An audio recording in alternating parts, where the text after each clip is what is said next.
У нас тут под конец года опросы социологические всякие подходят, в том числе из так называемой Российской Федерации. Ну, там они 66% тоскуют по Советскому Союзу. Понятно, что это же новое поколение, которое не нюхали, в общем, очередей, внушили им любовь к СССР. Ну ладно, бог с ними, там свой мир.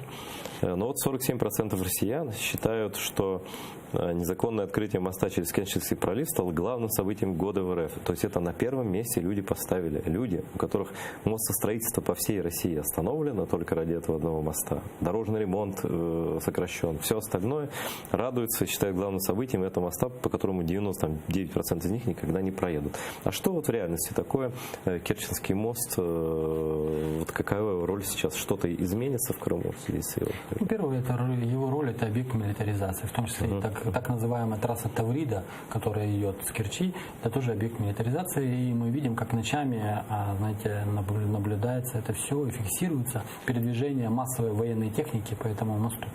Что касается ценовой политики, знаете, когда эти так званые чиновники, которые в Крыму успокаивали народ, что у нас такие высокие цены, сейчас мост запустится и будет все прекрасно, на самом деле ничего не поменялось, как было все дорого и не ликвид на территории автономии, так и все и осталось.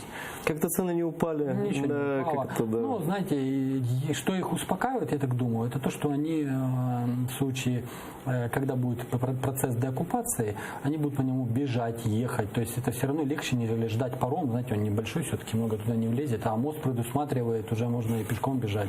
А если в одну сторону пустить, там вообще 4 полосы движения получится. Да, кстати, в одну так сторону. И будет. Да. Ну,